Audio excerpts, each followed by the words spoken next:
Buenas tardes. Les habla la profesora Constanza Díaz, directora de la Escuela de Salud Pública de la Universidad del Valle. Antes de hacer la presentación de nuestro programa de Escuela Abierta, quiero darle la palabra a Julio Rincón, presidente de la Corporación Colombiana de Secretarios Municipales y Distritales de Salud, dado que con él construimos esta oferta y, digamos, y muchas otras con el concurso de otras universidades del país. Entonces, Julio, si me escuchas, te doy la palabra en este minuto para que te presentes y saludes al auditorio. Muchas gracias. Buenas tardes a todos.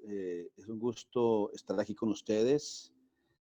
Quiero contarles que esta iniciativa es una iniciativa en la cual está participando la Escuela de Salud Pública de la Universidad del Valle, la Facultad Nacional de Salud Pública de la Universidad de Antioquia, la Facultad de Enfermería de la Facultad de Antioquia, la Universidad Juan N. Corpas, la Universidad de los Andes y también la Universidad de La Sabana.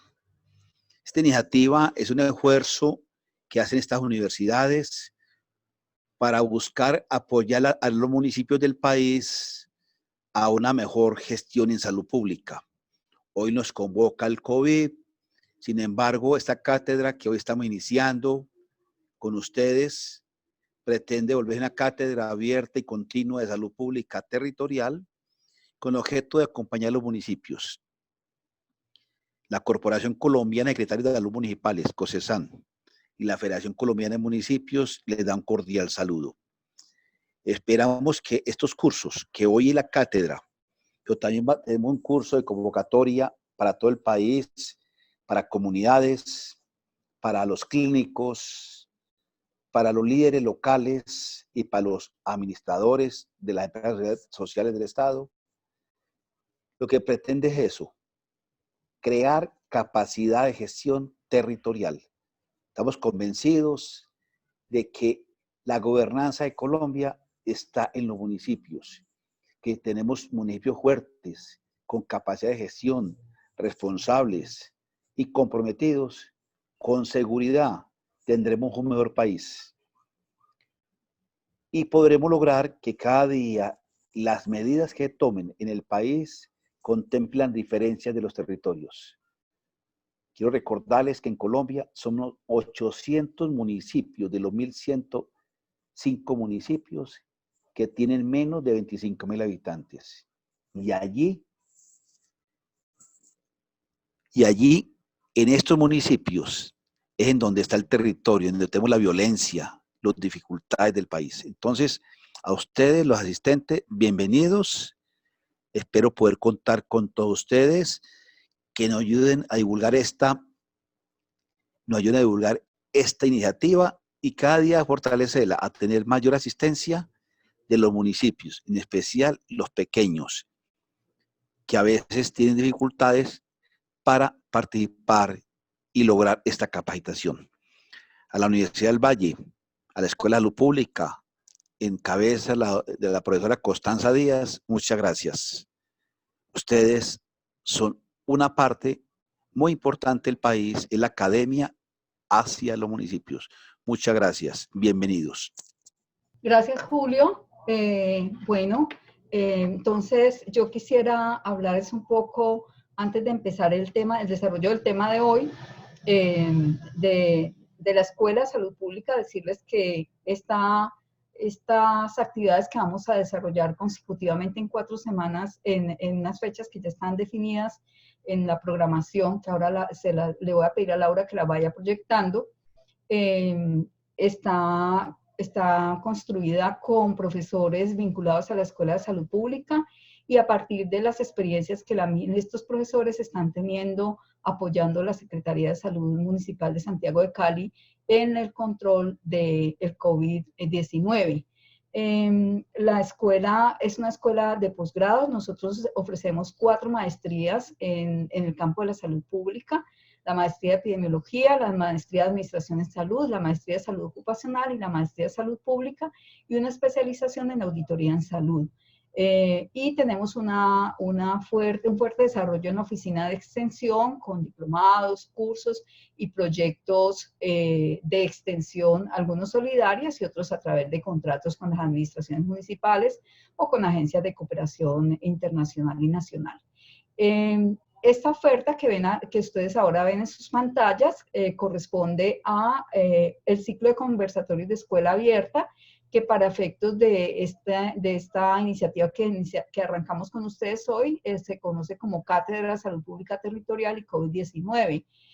La idea es que está mucho más orientada a municipios 4, 5, 6 y PEDET, pero eso no significa que otros municipios no se puedan beneficiar de la misma, para nada. Solo que nosotros queremos, digamos, apoyar especialmente los municipios que tienen menor capacidad de gestión y menor capacidad de operación y muchas veces menor acceso también a actividades académicas. La oferta está en este primer ciclo dividida en 4 sesiones. Empezamos hoy con la sesión que se llama Medidas no farmacológicas para el control de la transmisión del COVID-19. Ahora les voy a presentar a la profesora Elena Barrera. Después está dirigido a personal de salud de IPS de baja complejidad y secretarías de salud pública, entidades territoriales. El jueves 28 a la misma hora tendremos las causas y respuestas a la pandemia desde la justicia ambiental y en salud a cargo del profesor Fabián Méndez. Es doctor en epidemiología y magíster en epidemiología y docente de nuestra escuela. La sesión siguiente se denomina Herramientas para la georreferenciación. Está a cargo del profesor Daniel Elías Cuarta. El profesor Cuartas es doctor en Ciencias Ambientales de la Universidad del Valle, geógrafo, docente de la escuela también, y viene trabajando estrechamente con la Alcaldía de Santiago de Cali y la Secretaría Municipal en el proceso de georreferenciación para la toma de decisiones. Y la última sesión estará a cargo de la profesora Elsa Patricia Muñoz. Está dividida en 2 actividades.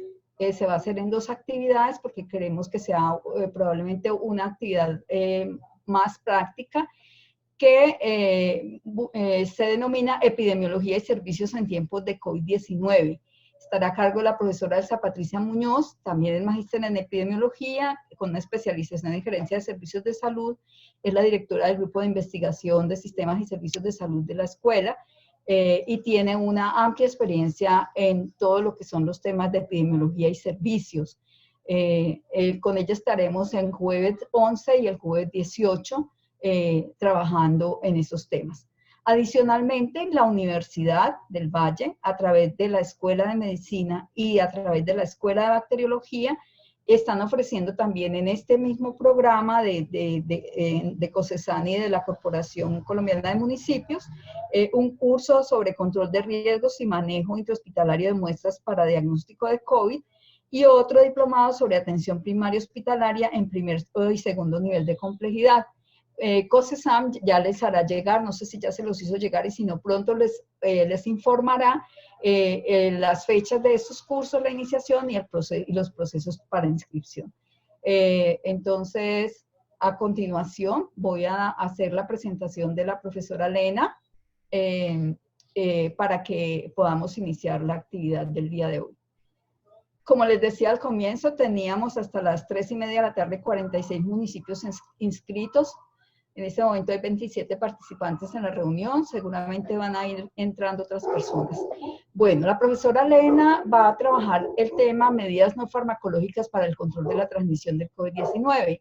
Ella es doctora en investigación en medicina del Imperial College de Londres y es magíster en epidemiología de la Universidad del Valle, docente de la Escuela de Salud Pública, es la coordinadora o la directora del doctorado en salud de la Universidad del Valle, de la Facultad de Salud de la Universidad del Valle, y además también es docente de la Escuela de Medicina. La profesora tiene un amplio recorrido en temas que tienen que ver también con las enfermedades no transmisibles y con los estilos de vida saludables, y ella va específicamente a hablar de este tema, dado que es el tema que viene acompañando junto con el equipo de participación social y otros equipos de la Secretaría de Salud, municipal de Cali, primero en la fase de contención del COVID y ahora en la fase de mitigación. Entonces, profesora Lena, la dejo con el auditorio. Agradezco nuevamente a todos los que estén presentes. Les recomiendo hacer difusión de esta oferta a sus compañeros, a la gente de los hospitales, a las gentes de otros municipios que ustedes conocen. Y también les recomiendo especialmente que hagan la inscripción a cada curso con tiempo para que el proceso de entrada a la conferencia sea más ágil. Entonces, es muy bueno, es deseable que todos estén inscritos antes de las 5 de la tarde, preferiblemente a las 4:30, para que podamos agilizar el proceso de entrada a la conferencia. Esto lo hacemos por cuestiones de seguridad, porque también se han presentado situaciones muy poco agradables digamos, de ataques a las conferencias que no queremos que se repitan. Entonces, profesora Lena, la dejo con el público y yo moderaré después la sesión de preguntas. Les ruego que utilicemos el chat para hacer sus preguntas y sus comentarios y les invito a hacer todas las preguntas que consideren pertinentes. No hay preguntas que no tengan sentido para muchas personas. Entonces, por favor, les invito a que vayan documentando sus preguntas ahí en el chat para que después podamos responderlas. Adelante, profesora. Bueno, buenas tardes para todos. Muchas gracias por la invitación, profesora, y a todo el grupo, a la profesora Constanza y a todo el grupo de participantes en la sesión. Realmente lo que vamos a coordinar o a compartirles en este momento va a tener que ver con todo, como su título lo dice, con las estrategias no farmacológicas que tienen que ver con la transmisión de la infección por SARS-CoV-2 a nivel individual. Vamos a discutir esos temas y al final esperamos compartir algunas ideas o algunas inquietudes. Vamos entonces a empezar. Entonces, vamos a revisar las estrategias no farmacológicas que puedan contribuir a la disminución de la transmisión de la infección por SARS-CoV-2. La enfermedad se denomina COVID-19. Estos son los temas que vamos a revisar. Vamos a revisar algunos conceptos relacionados con la transmisión, la definición de las estrategias y las estrategias básicas que ya se han establecido que tienen evidencia para disminuir la transmisión de infecciones respiratorias y en particular la infección por el virus SARS-CoV-2. Entonces, el primer concepto que vamos a revisar tiene que ver con la transmisión de la enfermedad. Estamos hablando de una infección de carácter viral que sigue la misma vía de todas las transmisiones respiratorias, los mismos mecanismos. Los mecanismos se denominan transmisión por gotas, transmisión por vía aérea y transmisión por contacto. Vamos ahora en un momento a aclarar cada uno de ellos y estos dos mecanismos son los que se establecen por la vía respiratoria. La transmisión por gotas y la transmisión por vía aérea es la que se establece o la que se define a través de la vía respiratoria. Vamos a ver entonces cómo es. Entonces nosotros siempre que hablamos, tosemos, cualquier situación que nos genere expeler, hablar, toser, cantar, gritar, etc. Cuando estamos haciendo esa actividad, estamos produciendo secreciones que se clasifican en dos tipos. Se clasifican en gotas y se clasifican en aerosoles. Esos gotas y aerosoles, la clasificación depende del tamaño, como lo vamos a ver en la siguiente diapositiva. Entonces, ¿cuál es el mecanismo básico? El mecanismo básico es que una persona que tiene que habla, que tose y expele, le va a permitir entonces entrar o que al expeler, al toser, le caiga una gota a otra persona que está cerca. Y si es aerosol, la diferencia con el aerosol es que el tamaño de la partícula le va a permitir permanecer durante largas distancias y durante un largo tiempo. Ahora vamos a mirar la siguiente diapositiva. Y el otro elemento es el elemento de la transmisión, que se ha denominado indirecta o por las manos. ¿Qué quiere decir eso? Que cuando hay una fuente que lleva el virus, esa superficie la lleva a su rostro y específicamente está en contacto con sus mucosas, básicamente la mucosa de la nariz y la mucosa conjuntival. Esto es básicamente para reafirmar el concepto de cuando se habla o cuando se respira se producen gotas y que las gotas, dependiendo de la ubicación del tracto respiratorio, van a tener diferente tamaño. Las gotas que son o que llegan o que se salen del tracto respiratorio inferior son gotas de menor tamaño, son las gotas más pequeñas, y las gotas que se expelen o que se producen a nivel del tracto respiratorio superior son las gotas de mayor tamaño. Estas gotas son las que usualmente se expelen en mayor cantidad, en mayor volumen, cuando la infección está activa. Esto era lo que me quería referir. Cuando yo tengo una gota que es de gran tamaño, es aquella gota que se define mayor a 5 micras. Esas gotas tienen como característica que caen luego de toser o hablar a 2 metros de la persona. En cambio, las gotas que se denominan aerosoles son gotas que tienen un menor tamaño y que pueden permanecer durante más largo tiempo, específicamente en espacios cerrados. Son gotas entonces que pueden llegar a permanecer por áreas o por distancias mayor a 8 metros. Esas gotas son las que realmente no es el mecanismo más importante para la transmisión del virus. Para la transmisión del virus SARS-CoV-2 es esta la gota la que se ha considerado la que tiene mayor impacto en la transmisión de la enfermedad. No obstante, hay algunos estudios de manera in vitro que han identificado la producción de gotas, de aerosoles, perdón. Eso es para recordarles la cantidad de gotas que yo puedo producir depende del tipo de actividad. En la medida en que yo hago un mayor esfuerzo, cuando toso, cuando hago algún esfuerzo mayor, pues voy a producir más gotas, al hablar produzco menos y obviamente que en la medida en que yo esté más cerca de la fuente voy a tener más posibilidad de que la gota caiga en mi rostro. Esto es lo que podemos ver aquí. Hay diferentes estudios, eso es una revisión de varios estudios, donde se demostró que las gotas que tienen ese tamaño, pues van a caer usualmente a 2 metros. Esa es la razón, uno de los principios por los cuales ustedes oyen todos los días las propagandas y toda la publicidad que tiene que ver con guarde distancia. Guarde distancia porque si el mecanismo fundamental es la producción de gotas y ya se sabe que la gota cae per se al piso, pues yo debo estar al menos más de 2 metros, más de 1.5 para ser exactos 2 metros de la fuente para que la gota no caiga directamente a mi rostro. Como les decía, hay unos ya experimentos. Se ha observado que el virus también puede convertirse en un aerosol en experimentos in vitro.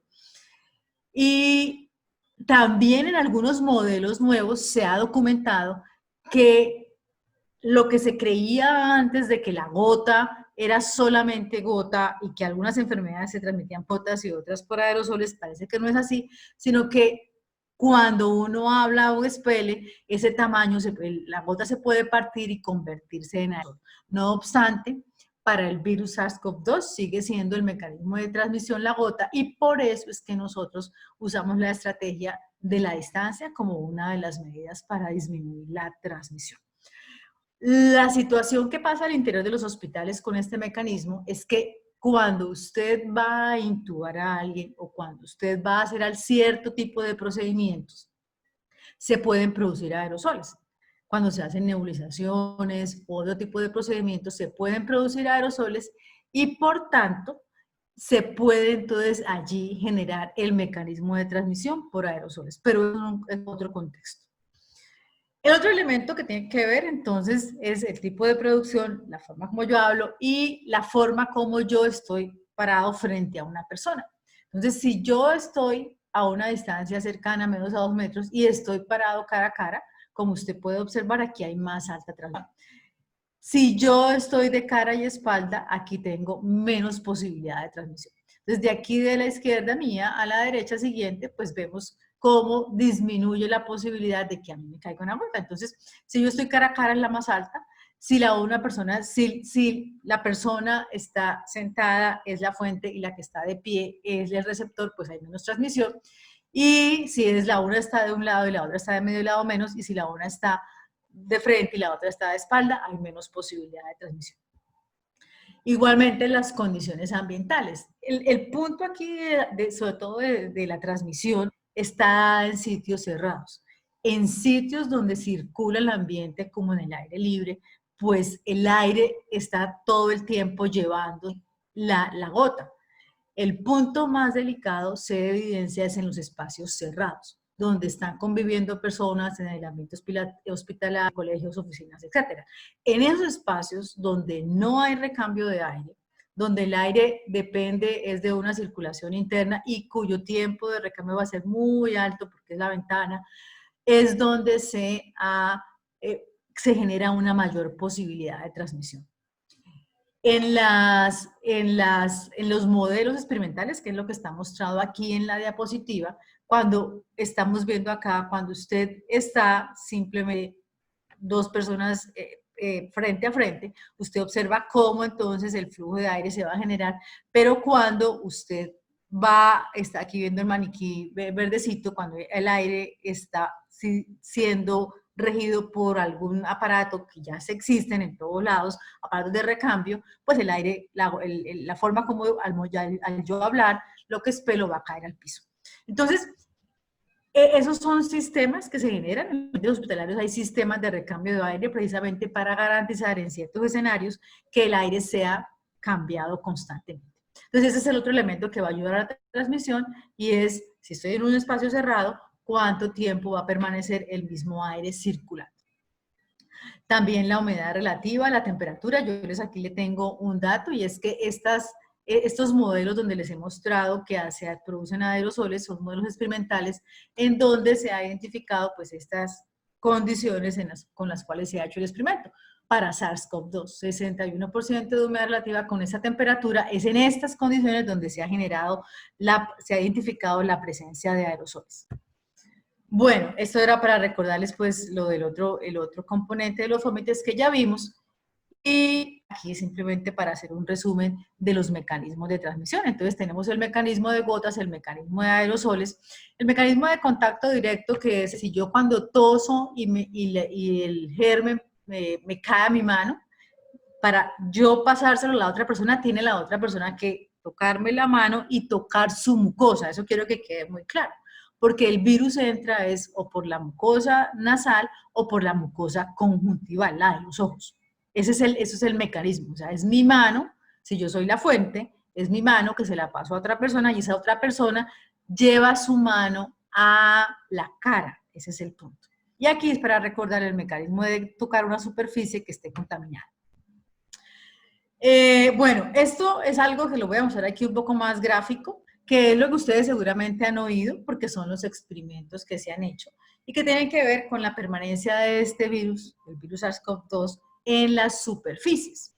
Entonces, son virus que este virus específicamente se ha documentado que puede permanecer en las superficies. ¿Cuánto tiempo se ha documentado? Entonces aquí observamos diferentes superficies: cobre, cartón, acero inoxidable, plástico. Entonces usted observa como aquí, en el caso del cobre y el cartón, 8 horas, pero en el caso del acero inoxidable y el plástico se ha documentado que puede permanecer durante más tiempo. Aquí observamos 48 horas.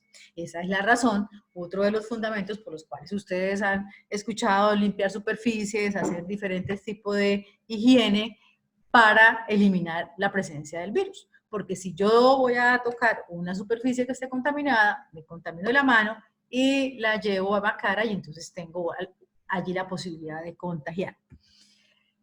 Sí, se ha documentado la presencia igualmente en contextos o en ambientes donde se está atendiendo el paciente. Y esto quiero que lo tengamos en cuenta porque son los principios para establecer el espacio y el manejo del espacio donde va a estar el paciente, es decir, la fuente. Es uno de los experimentos, eso es documentado de los estudios chinos, específicamente en el cual ellos lo que hicieron fue tomar muestras del cuarto donde se estaba atendiendo el paciente antes de hacer la higiene y allí identificaron que el virus se aislaba en la parte de la cama, en las salas de registro, en la manilla para abrir el locker donde el paciente guardaba sus útiles el estetoscopio del médico que le había atendido en la silla donde se sentaba, el switch para encender la luz en el baño, en el vidrio de la ventana, en la parte frontal del equipo de protección personal del trabajador de la salud, en la manilla para descargar el baño, y esto es la historia de los zapatos.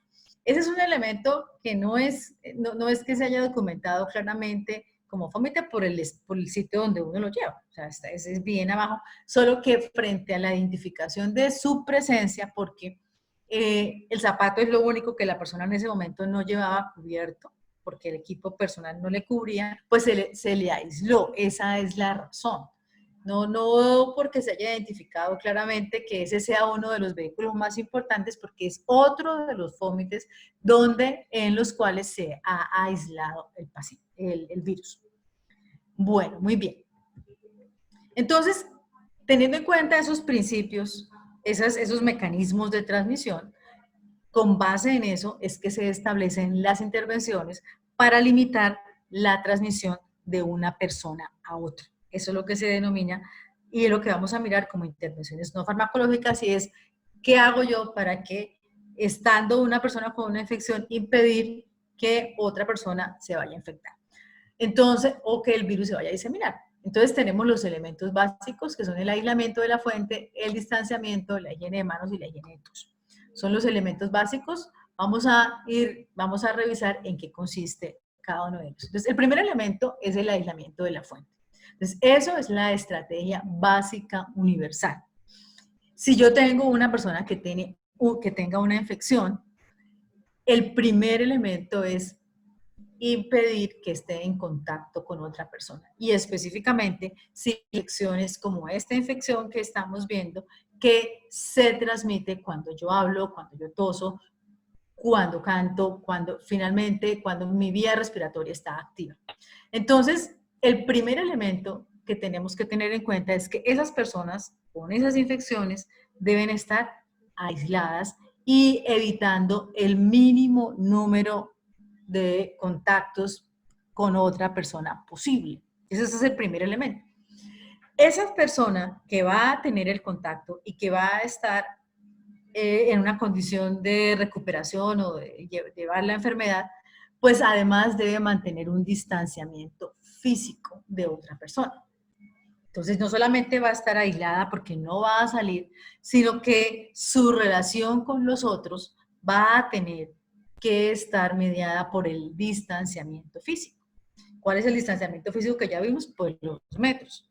Ese es el segundo componente. Entonces, si la persona tiene la infección, esa persona que es la transmisora de la enfermedad debe ubicarse en cuarto específico y debe estar aislada del resto de personas, pero además manteniendo un distanciamiento. Y el otro componente es que la persona fuente, es decir, si es la persona la que tiene la infección, debe usar una medida de protección. ¿Cuál es la medida de protección que debe usar? ¿Y por qué? Ese simplemente es un estudio para documentarles.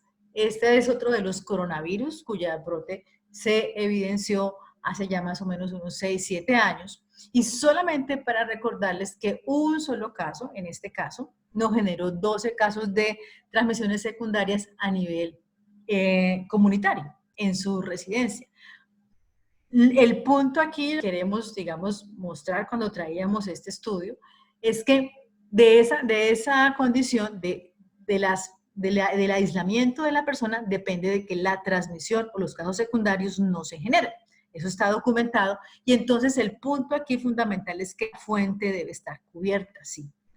La fuente que tiene, la persona que tiene la infección y que está transmitiendo la infección, el otro componente que debe tener, además del cuarto independiente, es el uso de la máscara para la fuente. Entonces, si la persona va a tener que salir, si la persona va a tener que movilizarse, si va a tener que hablar, debe usar un tapabocas. Entonces son el otro elemento que tiene que ver. Y el otro elemento que vamos a ver en un momento es la higiene de manos. ¿Por qué? Realmente, ¿cuánto tiempo puede permanecer el virus en las manos? Eso no se ha logrado documentar claramente. ¿Cuántas horas, cuántos minutos? Lo que los investigadores y las evidencias nos dicen es el tiempo suficiente para volverse un transmisor. Entonces, este uso de la mascarilla para la fuente, que tiene como objetivo que disminuir la cantidad de virus, no completamente, realmente no todas las mascarillas, y ya es un punto que vamos a discutir más adelante, van a tener la misma capacidad protectora, pero lo que sí es cierto es que va a disminuir la cantidad de gérmenes que va a salir de la fuente al exterior, y por tanto eso es una medida que la persona que tiene la infección debe tener. Entonces tenemos el cuarto independiente, el uso de máscara, y dentro del cuidado del paciente todo tiene que ser algo solo para él. Si es la persona la que tiene la infección, debe estar aislada, solita, en un cuarto, solo, guardar el distanciamiento y la higiene de manos frecuente para eliminar la presencia del virus en las manos. Las condiciones de aislamiento, ¿tienen evidencia? Sí. Entonces, si nos preguntan, bueno, pero usted dice que la persona esté aislada y que esté en un cuarto independiente y que a ese cuarto además haya que hacerle una infección especial, sí, eso es lo que está mostrado aquí.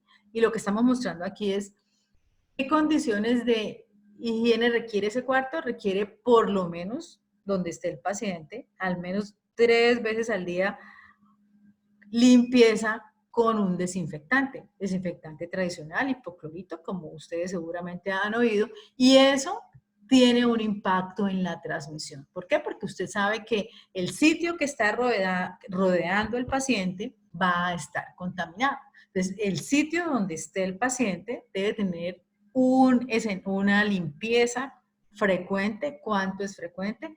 2 a 3 veces al día con soluciones tipo hipoclorito. ¿Cuánto puede disminuir eso la transmisión? Aquí hay una evidencia, un resumen, metaanálisis de 70% de la transmisión de casos secundarios. Bueno, ese es el que estábamos viendo, limpieza y cuarto de superficies con desinfectantes. El segundo componente es la higiene de manos. La higiene de manos se divide en dos, se clasifican, las técnicas de higiene de manos se clasifican de 2 maneras. El lavado de manos, o que incluye la fricción antiséptica, y la higiene quirúrgica. Esta no hace parte de esta discusión porque esta de este lado corresponde a las técnicas que se usan al interior de los hospitales. Entonces, esta es del ambiente, que puede ser ambulatorio o hospitalario, esta solamente es del ambiente hospitalario. ¿Qué es lo que disponemos en este momento? En el ambiente disponemos del lavado de manos y de la fricción antiséptica, que es lo que se llama el uso del alcohol gel. Entonces, el lavado de manos y la fricción antiséptica son las 2 estrategias que tenemos para hacer higiene de manos. Entonces, en relación con el lavado de manos, esa es la primera estrategia. Yo aquí solo les traje un resumen igualmente de evidencias. En relación con cuánto puede disminuir la transmisión, el lavado frecuente de manos. Aquí tenemos una reducción de la transmisión de un 46%. Eso es en general, eso es una serie de estudios que resumen el impacto de la higiene de manos en la transmisión de infecciones respiratorias. No solo... Y evidencias hay muchas. Yo traje aquí porque esta es la primera estrategia. La primera dijimos es el aislamiento, y la primera acompañada de ese es la higiene de manos constante. Evidencias hay muchas. En el contexto hospitalario la evidencia es mucho más sólida, tiene muchos estudios. En el contexto ambulatorio ha sido mucho más difícil hacer experimentos y con estudios que permitan documentar que el lavado de manos disminuye las infecciones respiratorias.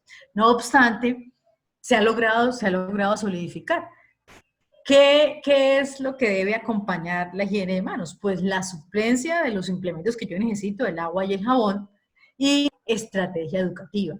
Es decir, esto no es solo el establecimiento de una notificación, de una cartel. Esto implica una intervención específica que se acompaña de estrategias comunitarias de educación. Aquí hay ejemplos.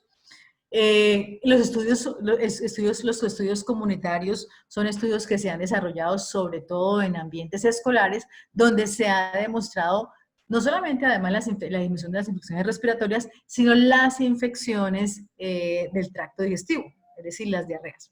Entonces aquí demostraciones, entonces cuando ya se trata, esas son restricciones sistemáticas, cuando se hace el pool de datos, pues la intervención puede ser 16% de reducción, 24%, es decir, los datos dependen mucho del tipo de estudio, esto simplemente es para darles a ustedes los elementos y para compartirles que esta es una intervención absolutamente efectiva. Aquí hay una reducción de 40, es de los estudios que más se han documentado, sobre todo para esta actual epidemia, es decir, sí, hay datos que dicen influenza, que es un virus igualmente respiratorio, cuánto puede reducir la transmisión. Uno a veces pensaría que solo es por la parte respiratoria, pero el virus definitivamente permanece en las manos y el contacto estrecho con las personas hace que igualmente se transmita. Bueno, eso es un poquito lo mismo, y esto es una de las estrategias que estamos desarrollando en la que corresponde a las unidades de higiene de manos. Un elemento que quiero compartirles con el concepto de la higiene de manos es cuando yo estoy en comunidad, el uso de los lavamanos, lo ideal es que sean lavamanos que tengan ciertas indicaciones. Si usted va a trabajar en su comunidad, el uso o la implementación de lavamanos en ambientes comunitarios, la idea es que sean lavamanos donde no tenga usted que tocar. O sea, usted tiene en su casa un lavamanos que lo mueve abre la llave con la mano. Pero en contextos comunitarios donde va a haber tanta gente tocando lavándose las manos, pues lo ideal es que se accione como está aquí abajo con pedal, ¿sí? Entonces que usted en este caso el uno acciona el agua, el otro acciona el jabón y aquí está la toalla para secarse. Entonces, son principios para evitar la transmisión, es decir, son unidades de higiene de manos donde usted no toca nada con la mano. Entonces, una de las estrategias que hay, además de a nivel de la casa, bueno, si usted está allí, tiene que estarse lavando constantemente las manos, es implementar estrategias en contextos comunitarios donde se fortalezca el lavado continuo de las manos. La otra que ha sido bastante publicitada en este contexto de la pandemia, pero que tuvo su origen en el contexto hospitalario, corresponde a las fricciones antisépticas con alcohol. Tiene muchísima evidencia en ese contexto. Es decir, cuando uno está trabajando, atendiendo pacientes, que tiene que pasar de un paciente a otro, de un paciente a otro, de un paciente a otro, en ese pasar de un paciente a otro, usted puede llevarse gérmenes y transmitírselos a un paciente, y por tanto, siempre que usted va a tocar un paciente, debe hacerse una técnica de higiene. Debido al tiempo y debido al tipo de trabajo, se generaron esas soluciones que son fáciles de aplicar. Usted simplemente se aplica, ahora miramos la técnica, espera que se seque un poco y puede hacer su trabajo. ¿Cuál es la situación de esta técnica? Esta técnica no tiene evidencia ni ha sido avalada en contextos comunitarios. ¿Por qué? Aquí dice la composición, los tres tipos, desde el punto de vista viricida y bactericida, pues cualquiera de los tres productos está bien. Y esos son los productos que ustedes van a conseguir en el mercado. Son productos que esa es la concentración recomendada, que se mezclan con una sustancia gel. ¿Por qué? Porque si usted usa el alcohol permanentemente, se le irrita la piel. Y tiene una serie de instrucciones para su uso. ¿Cuál es el elemento? Que demanda tener la mano limpia. Es decir, usted no puede usar la fricción antiséptica cuando tiene la mano llena de polvo, llena de grasa. Entonces usted, por ejemplo, si está en un trabajo como conductor, como trabajo donde usted va todo el tiempo a tener o va a estar bastante expuesto al polvo, antes de hacerse una fricción antiséptica, necesita hacerse un lavado de manos. El segundo componente, es decir, el uso de la fricción no es IO fricción, es complementar, no es IO el lavado de manos, es complementario con el lavado de manos. Entonces necesitan necesariamente que tener una mano limpia. El otro componente es que eso es una sustancia que tiene una acción durante un tiempo, 3 minutos, 5 minutos máximo, tal vez a los 3 minutos ya ha perdido su función y usted tiene que repetir. Por eso es que es en el contexto hospitalario, donde usted pasa de un paciente a otro y al hacer el paso y los 3 minutos tiene que volverse una fricción, eso no es permanente. Y además, después de unas 8 fricciones, ya tiene que volver a hacerse el lavado de manos porque la fricción, eso es un gelcito que le va a dejar allí una masita y ya después de cierto tiempo pierde la acción, el producto, la acción original que se espera. Esas son las técnicas. ¿Cuál es la razón de la técnica? Los sitios donde más, y por eso es que las uñas es al final, donde más se genera o se pueden aplicar o se pueden depositar gérmenes es allí. Entonces, la idea de la técnica es que usted pueda lavar todas las superficies de su mano, ¿sí? Y lo último que va a hacer, entonces van a ser sus dedos. Esa es, y la técnica es igual para los dos. La diferencia entre el lavado de manos y la fricción antiséptica es el tiempo. Esta es un poco más larga, 40 a 60 segundos frente a la fricción, que son 20 a 30 segundos, pero los movimientos son los mismos. ¿Sí? Hay que hacer un ejercicio de aprender a hacer los movimientos, pero los movimientos son los mismos. La diferencia es el tiempo. ¿Cuándo se lava las manos? Pues cuando se las tenga visiblemente sucias, antes de salir del baño, lo más frecuente que pueda en este contexto si usted está con un paciente que está aislado. Y como les decía, después de cierto número de fricciones, porque si usted se hace muchas fricciones, ya después de número 10, ya el efecto del producto se pierde. Bueno, eso ya les había comentado, que hay que tener las manos limpias para usarlo. Hay un elemento que no les compartí, y es que eso es alcohol.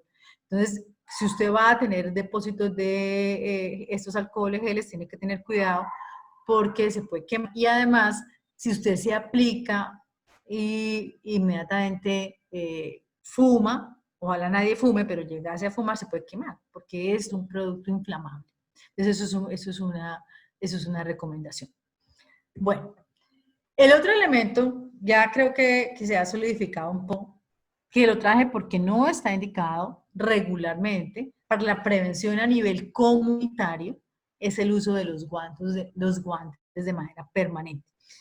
Los guantes tienen usos muy específicos y muy determinados en el ambiente hospitalario o en profesiones como aquellos que trabajan con alimentos, donde se tiene otra serie de técnicas de higiene y antisepsia. Entonces, en los contextos hospitalarios tienen una función para hacer procedimientos, en el contexto ambulatorio no. Pero estas evidencias que estamos viendo acá, lo que está mostrado acá es que el guante no es una condición de plomo, no lo es. El guante permite el paso de bacterias. Cuando usted está haciendo un trabajo en el ambiente hospitalario, antes de colocarse el guante, usted se hace una técnica antiséptica con alguna sustancia que le va a eliminar bacterias, alguna sustancia específica. Y luego se coloca el guante, precisamente por eso. Lo que está mostrado aquí es que en el eje de la Y está el tiempo de permanencia durante la atención del paciente, y esta línea de abajo lo que está mostrando es que hay presencia de bacterias en la mano después de quitarse el guante. Sí, es menos, esta que tiene el guante, que cuando la persona tiene el guante, que es la que está aquí abajo, pues tiene menos, pero esta que no tiene el guante tiene más, pero aún teniendo el guante, que es lo que está mostrado aquí, pues hay presencia de bacterias después de que se quita el guante. Entonces, el punto aquí con los guantes es que al guante no se le puede aplicar alcohol glicerinado. El alcohol glicerinado es un producto específico para la piel humana. El guante que es un plástico, ese producto no se ha hecho ni tiene los principios para usar en una textura, en una sustancia distinta que sea la piel. Y en segundo lugar, el guante permite el paso de bacterias. Entonces, el guante no es una medida establecida para la disminución de la transmisión de infecciones respiratorias en el contexto comunitario. Los guantes tienen una función específica en actividades de atención de pacientes, pero eso no se traslada directamente al contexto comunitario. Bueno, los tapabocas, que ha sido uno de los elementos en esta pandemia bastante utilizados y promovidos, la idea es compartirles unas ideas en relación al impacto y a su escenario. como siempre, como les he venido compartiendo, todas estas técnicas de aislamiento y todo han tenido sus estudios y su fundamento en el ambiente hospitalario, donde este es otro dispositivo de alto uso y que tiene gran impacto, y hay diferentes tipos de tapabocas. ¿Cuál es el elemento aquí? El tapabocas realmente solito, aislado, para efectos de tener impacto en las infecciones respiratorias, pues no se ha podido documentar. Lo que se ha documentado siempre, y las intervenciones lo que hacen, es una intervención de varios elementos, con varios componentes, que incluye higiene de manos y el tapabocas, que es lo que está mostrado acá, ¿sí? En relación con solo aislar y solo medir el uso del tapabocas, eso, la verdad, no ha tenido impacto solo. Se necesita acompañar de la higiene de manos. Se han hecho ensayos, como están mostrados acá, donde se trata de mirar, bueno, si yo uso el tapabocas y no hago nada más, pues eso realmente no ha tenido evidencia para la disminución de las infecciones respiratorias, que es lo que estábamos hablando acá. ¿Qué limitaciones tiene?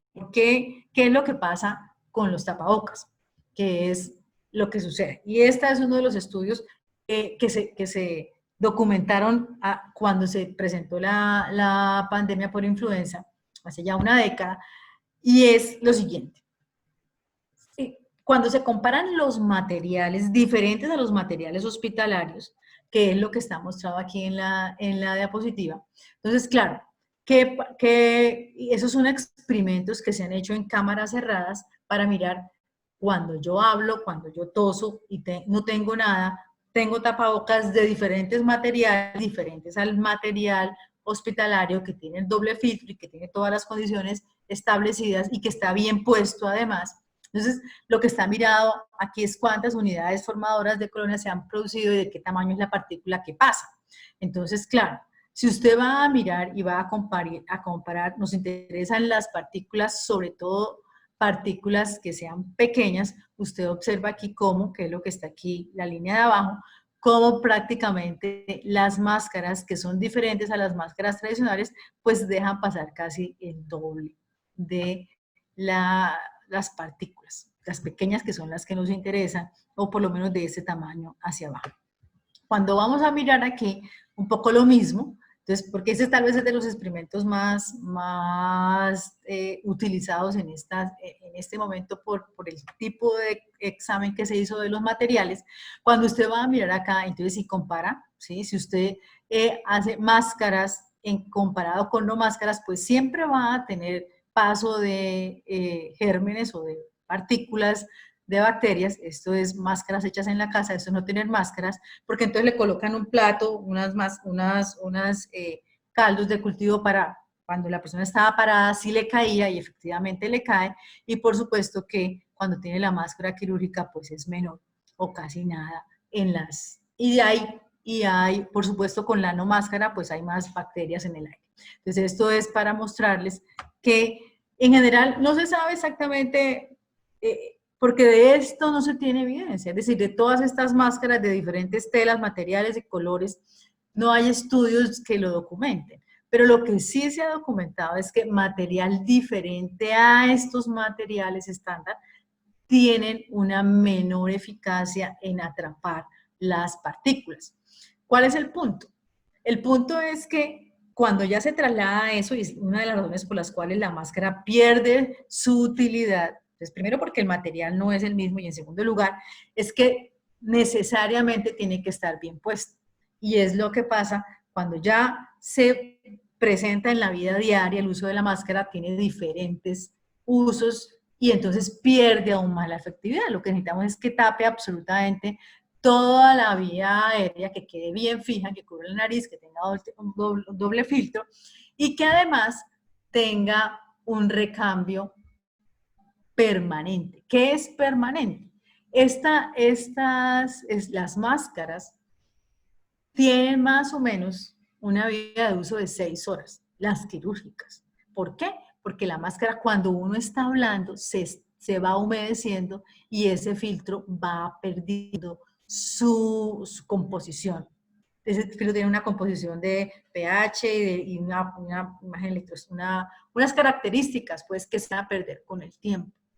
Eso en la máscara hospitalaria. Entonces, la máscara tiene esa limitante, tendría que ser recambiada cada cierto tiempo, no es reutilizable, no es lo recomendable. Lo cierto es que si usted se coloca una superficie frente a usted, pues va a disminuir la cantidad, pero no va a impedir completamente el paso de los gérmenes como vimos previamente. Entonces, en las intervenciones, básicamente, lo que tenemos en este momento, para efectos de contener la transmisión cuando hablamos de lo no farmacológico, son lo que se ha llamado el aislamiento de la fuente, con el concepto de higiene de tos, que corresponde al aislamiento, a cubrir la fuente, las normas de higiene de manos y el distanciamiento, con base en los principios de transmisión que revisamos. Eso creo que es el resumen de lo que les quería compartir, que me gustaría ya oír las preguntas y comentarios. Muchas gracias. Muchas gracias, profesora Lena.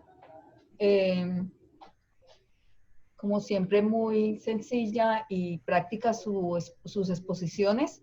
En ese momento, entonces, voy a darle al auditorio la palabra con las preguntas en el chat. Aquí tenemos una primera pregunta de Claudia Jimena Calderón, que creo que está en Viges, y nos dice que le gustaría saber si las máscaras quirúrgicas tienen una técnica de utilización. Técnica, ¿a qué se referirá? Técnica de uso, pues es la misma la forma como se coloca, es de estar bien ajustada, en ese sentido es la técnica. Y los recambios, pues son los establecidos, que son más o menos 6 horas la máscara quirúrgica. No sé si a eso se refiere. Claudia, esa es la pregunta, la respuesta que esperabas, o quieres ampliar tu pregunta? Ah, claro, por el filtro, para que no le quede fija, sí, claro, tiene que tener el pliegue para que pueda cubrir todo como les mostré en la gráfica, claro, esa es la razón del pliegue, y ahí está el filtro, para que no, porque si le queda fija, no le permite a usted hablar.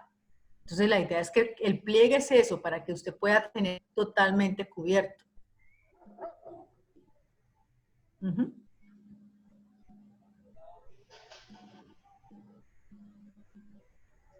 Pero igual es desechable, ¿no? 6 horas de uso. Mientras que los participantes escriben sus preguntas o sus comentarios, profesora, usted planteó digamos, la condición ideal de los lavamanos, pero seguramente en los municipios pueden tener dificultades para poner a funcionar este tipo de lavamanos.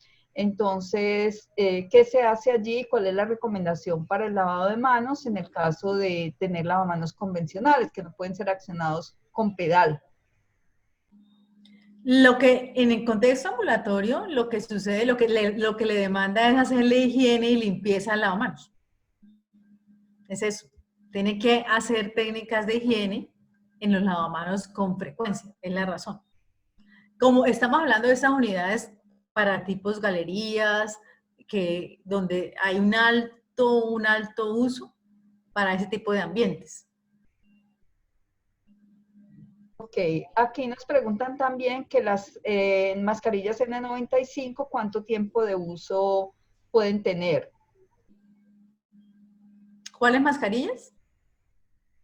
Las N95. 2 días más o menos es lo que se recomienda. Sí, el punto es que no se le moje, que al doblarla no la dañe, que la tenga bien utilizada, que no se le vaya a contaminar.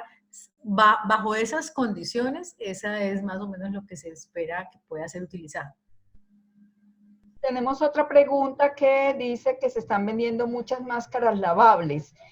¿Cómo se puede verificar su efectividad? Es lo que les decía. es lo que les decía, que de esas máscaras no se tiene evidencia de su utilidad. Es decir, fue lo que les mostraba. Lo que tenemos es de materiales diferentes al hospitalario, la efectividad es menor. ¿Cuánto es menor? 30, 40%, y depende mucho del uso.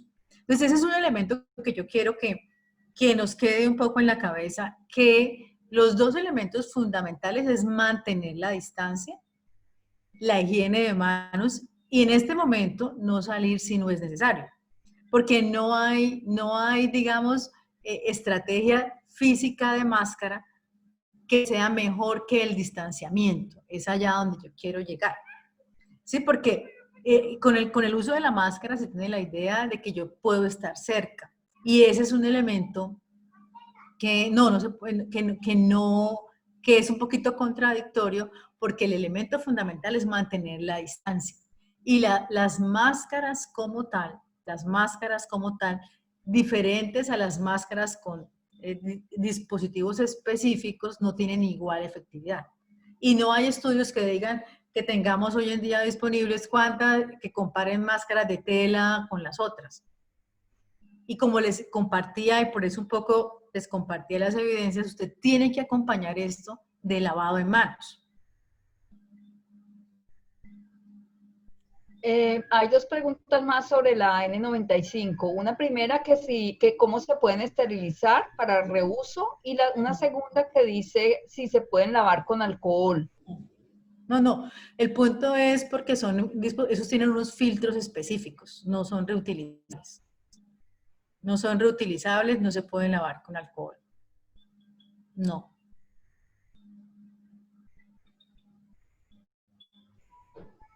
Ok, algunas otras preguntas. Aprovechen este espacio para hacer las preguntas. Aquí hay una pregunta, dice, ¿hay evidencia de efectividad de cámaras de aspersión y lavado de espacios públicos? Y la otra, en hospitales de pocos recursos se esterilizan elementos como batas. ¿Es efectiva esta práctica?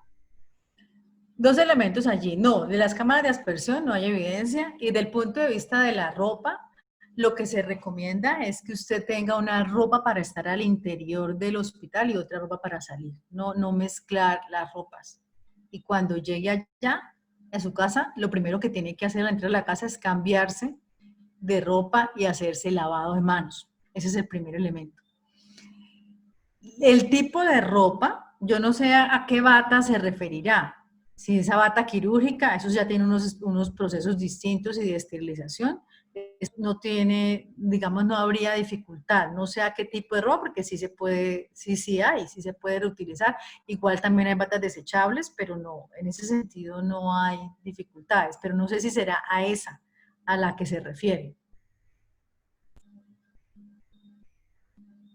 Otra pregunta dice, ¿hasta dónde se puede realizar mediante máquinas de desinfección de personal y de automóviles al ingreso a los municipios, y qué químicos se podrían usar para el mismo tiempo, teniendo en cuenta que la OMS no recomienda dicha actividad? ¿De lavar los carros? Sí, dice, la persona está hablando de máquinas de desinfección de personas y de automóviles al ingreso de los municipios. No hay evidencia. No hay evidencia de eso, no. Lo importante aquí, y por eso un poco la presentación, es que usted va a controlar la elección con el individuo. ¿Qué comportamiento mío puede generar la transmisión? Entonces, una fundamental es la higiene de manos. Otra fundamental es que si yo soy una persona con alguna condición respiratoria, debo entonces aislarme y usar el tapabocas. Esas personas sí. Este tipo de práctica, eso es higiene general. Sí, eso no es pero para impedir, no hay evidencia que eso pueda permanecer meses todavía, digamos, por decirlo de alguna manera, o 5 días en el carro. El carro tiene que lavarse como higiene, pero general.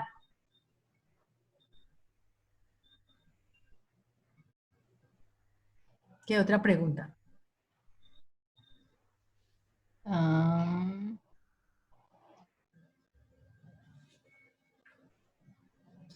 Respecto a las quirúrgicas, hay unos protocolos de cómo hacer el escenario de esterilizar esa ropa. Eso hay unos protocolos específicos que cada institución seguramente va a tener que revisar, ¿sí? Sí hay unos protocolos específicos que va a tener que revisar para que garantice que ese proceso se esté llevando a cabo. No obstante, hay algunos procedimientos que van a ameritar específicamente ropa desechable.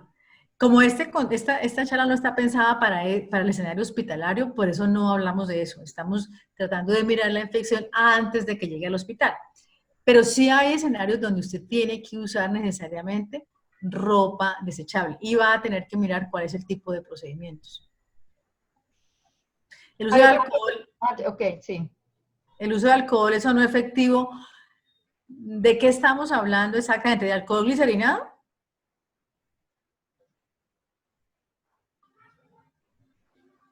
¿Sí?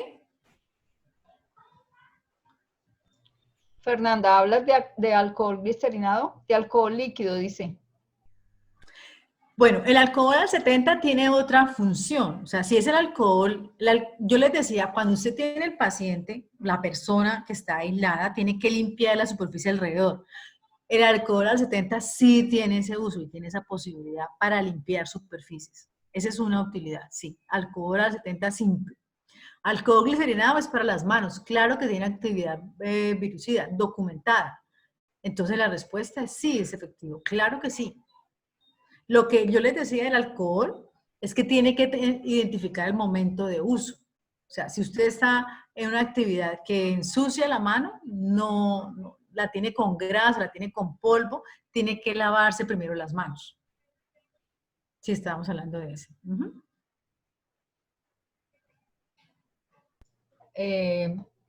También dice aquí que, es decir, cuando entran automóviles al municipio donde vienen a traer alimentos y otros en algunos habitantes han manifestado la inconformidad porque manifiestan que los mismos pueden traer el virus.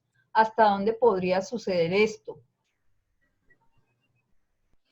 Los virus los llevamos las personas, esa es la primera fuente. Digamos, ese es el primer mensaje.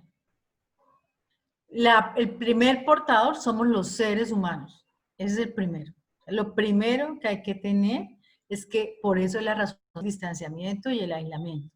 Los primeros transmisores somos nosotros. Entonces, lo primero es mirar si la persona que lleva, que conduce, sus principios de higiene. Las personas que manejan alimentos tienen una necesidad de usar también ciertos equipos específicos, precisamente por el tipo de productos que manejan. Y hay toda una reglamentación de uniformes, tapabocas, etcétera, para las personas que están procesando o manejando alimentos. Entonces, ese es el primer mensaje. ¿Qué es lo que usted tiene que mirar? Como en general en cualquier contexto que pueda tener unos escenarios de higiene, de limpieza, independientemente de que tengamos epidemia o no. Pero ese es el primer mensaje. Todo tiene que tener, si yo estoy trabajando alimentos, debo tener unos escenarios de limpieza específicos. Y tener el procesamiento y la adecuada manipulación de alimentos. ¿Y quién los está manipulando? Pues va a tener que usar las medidas de protección específicas.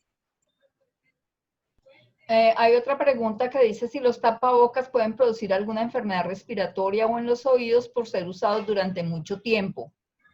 Lo que genera es cansancio a veces. Y para algunos hasta dolor de cabeza, porque si usted se coloca un tapabocas todo el día, se va a dar cuenta que usted va a respirar con un poquito de esfuerzo diferente. Cansa, por lo menos cansa. Por eso es que es un dispositivo de uso complejo y que a veces la gente no cumple el uso frecuente, porque es estar todo el tiempo obstruido y eso le puede generar fatiga y cansancio. Desconozco lo de los oídos, pero cansancio y fatiga sí. Otra pregunta dice que aquellas personas transportadoras de productos de primera necesidad usan guantes durante casi todo el día, el mismo guante. ¿Se puede transmitir el virus al momento en que ellos hacen la manipulación de estos productos? Sí, Sí, eso es lo que estábamos tratando de vender y es que si usted va a usar guante, tiene que hacerlo durante un tiempo corto, específico, para alguna actividad específica. El guante no es un dispositivo para uso permanente, se contamina todo el tiempo y no hay una sustancia para limpiarlo. Y además, después de llevarlo mucho tiempo, la mano se le va a contaminar. Sí, del guante siempre se ha tenido falsa creencia. Ok, otras preguntas o comentarios. Igualmente genera reinhalación de CO2, me imagino, de CO2, sí, Tapabocas. el tapabocas. Aquí hay otra pregunta que dice, ¿cuál es la mejor manera de desinfectar los alimentos como las verduras? Hay unas recomendaciones generales de lavado y de dilución con hipoclorito. Hay unas recomendaciones que ustedes pueden encontrar para lavarlas, para que esos productos puedan estar, puedan ser desinfectados, digamos. Sí las hay. Yo aquí no tengo la dilución, pero sí está la dilución escrita. Aquí no la tengo, pero sí se puede lavar con ese producto. Ok, y otra pregunta es que, es decir, nosotros podemos exigir equipos de bioseguridad a los camioneros u otros que entran al municipio, no estaríamos incurriendo en alguna falta o situación. ¿Por qué hay tanta preocupación por la gente, por la gente que viaja? ¿En qué sentido equipo de bioseguridad? De que tenga que entrar de alguna manera. Yo entiendo, voy a intentar interpretar un poco la preocupación. En los municipios están entrando los distribuidores de alimentos. Entonces, la gente tiene preocupación de que los distribuidores de alimentos, dado que no cumplen las medidas probablemente de higiene, puedan meter el virus a los municipios. Hay muchos municipios, seguramente aquí tenemos muchas personas de municipios que no tienen todavía un caso. Entonces, esa creo que es la preocupación. Entonces, por eso Mire, que si les pueden exigir elementos de bioseguridad a los camioneros y que si exigirles esos elementos, estarían ellos incurriendo en alguna falta o situación o se iría contra las normas. primer elemento, si usted quiere hacer barrera para que no entre al municipio, lo primero que tiene que hacer es si le puede hacer un interrogatorio al que va entrando. Si ha estado en contacto. Si bien es cierto, la enfermedad es asintomático en un gran porcentaje de personas, de todas maneras el screening básico de ingreso es una de las herramientas. Entonces el screening de preguntar, ¿ha estado en contacto o ha tenido síntomas? Si usted quiere hacer ese tipo de, esa preocupación y esa contención, dado que usted no tiene todavía casos. Entonces, contención es colocar barrera, y la primera barrera es decir, quien vaya entrando, identifique si ha estado expuesto y o tiene síntomas, si no tiene forma de hacer pruebas. Si esa es la preocupación, técnicamente esa es la manera para poder identificar. 2, las personas que están en contacto con muchas personas a menos de 1 metro, o sea, que por su labor, que ese es el punto de ciertas profesiones, por ejemplo, los domiciliarios, por ejemplo, los transportadores de taxi, que son personas que por su profesión es muy difícil que estén a menos de 1 metro, para ellos sí están los equipos de protección.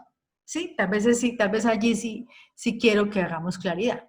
La máscara o todo este equipo de protección tiene una función en personas que por su tipo de trabajo están altamente expuestas. Allí hay una necesidad para esas personas. Si usted trabaja, tiene que ir en las 2 vías, pero sobre todo en la vía de proteger a la persona. Además de proteger que salga, es proteger a la persona también. No sé si eso responde a la pregunta. Ok. Bueno, alguien pregunta que cuál sería el procedimiento adecuado para la desinfección de las caretas. Pues mire, lo que pasa con la careta es que la careta no tapa la nariz. En general, para todos los equipos que usted tiene, usted puede limpiar o con hipoclorito, o con amonio cuaternario, o con alcohol al 70, pues con para eso, y ya depende, incluso el proveedor le puede decir a usted cuál es la sustancia o la solución. Pero aquí el punto es que usted, la careta, lo que tiene que usar antes de la careta, si la indicación que tiene para la prueba, si tiene que usarla, tiene que usar primero un tapabocas, porque la careta le deja libre, tendría que acompañarlo. Pero los equipos en general, tiene que mirar cuál es la composición para ver cuál de los productos puede usar. ¿No? Depende de cómo está compuesta la careta, cuál es el material con el cual se hace. Bueno, aquí hay una persona que 95, ¿cuánto tiempo de uso es que tiene? Pues mira, el punto aquí, ¿cuál es? Es lo que se ha recomendado, cuidándolo, que no se le moje, que no se le caiga, que usted no lo doble, cuidándolo 2 días. Bueno, entonces, en primera instancia, quisiera como resumir y reafirmar lo que la profesora nos ha insistido permanentemente desde que empezó su conferencia, que las medidas que estudiadas y que además nos mejoran las posibilidades del control son el distanciamiento social, la higiene de la tos, por supuesto, la higiene de las manos y de las superficies, que son elementos fundamentales. Eso es un asunto en el que ha insistido, entonces creo que es necesario también revisar el uso de los tapabocas, quién usa los tapabocas y para qué, y el uso de los guantes. Ya fue muy clara en eso y en relación a las técnicas de lavado de las manos y el uso de las sustancias del alcohol de las sustancias estas de alcohol con glicerina. Entonces, y por el otro lado, quisiéramos saber cómo valoran ustedes esta conferencia. Por acá tengo un comentario de Fernanda Suárez que dice que muchísimas gracias, que excelente conferencia. De Oscar Manuel, mil gracias, muy interesante. De Alejandro, excelente conferencia. Profe Elena, saludos. De Francis Ramírez, de Pensilvania, y voy diciendo que tenemos gente de muchos lugares del país. Agradecemos a todos, del Caquetá, de Tunja, de Pensilvania, de Córdoba, bueno, hay de Viges, aquí en el Valle del Cauca, de Padilla, Cauca, hay personas de muchos municipios, les agradecemos su conexión y los esperamos en 8 días. Les recordamos, por favor, hacer difusión entre la gente de sus municipios de esta serie de conferencias y les reitero especialmente que por favor realicen la inscripción con tiempo para que puedan entrar, ojalá antes de las 4:30 de la tarde del próximo jueves, para que puedan entrar rápidamente al espacio de la conferencia. A la profesora Elena, muchísimas gracias. El doctor Rincón por aquí nos dice, muchas gracias a la profesora Elena de la Escuela de Salud Pública de la Universidad del Valle. Y bueno, seguimos en contacto. No quiero cerrar sin contarles que la Escuela de Salud Pública tiene un proyecto liderado por la profesora María Fernanda Tobar, quien es la coordinadora de extensión, para hacer acompañamiento a los municipios pequeños en asuntos de salud pública, no solamente por COVID-19. Digamos que esto es un asunto, por supuesto, que nos ocupa en este momento y que nos llama toda la atención, pero hay otros asuntos de manejo de la salud pública en los cuales se requiere acompañamiento. Entonces, les debe haber llegado seguramente una encuesta y una invitación para vincularse a este proyecto. También tenemos ya personas de muchos municipios conectadas con ese proyecto. Les invitamos a participar. Pueden escribir de pronto al correo de extensión de la Escuela de Salud Pública si quieren una información adicional. Este acompañamiento es para todo el país, sí. Así es para todo el país. Agradecemos a COSESAN, a Julio por haber confiado en nosotros, en la escuela y al resto de las universidades con las que estamos trabajando. También por el espacio y a la Corporación de Municipios Proyectos. Profesora Elena, de nuevo, muchísimas gracias. Es muy útil para las personas este tipo de información. La gente cree que que es una cosa banal, o sea, pero hay, digamos, evidencia que muestra lo que funciona, lo que no funciona, y evidencia que dice lo que es fundamental en la prevención y en el cuidado. Y creo que eso es lo que tenemos que poner en práctica. Entonces, les animamos a que difundan la necesidad de mantener el distanciamiento social, la higiene de las manos, la higiene de la tos, la higiene de las superficies como elementos fundamentales para el control específicamente de la exposición, digamos, al virus. Bueno. Bueno, muchas gracias por la invitación y espero que todo este conversatorio contribuya al control de la pandemia. Muchas gracias y buena tarde para todos.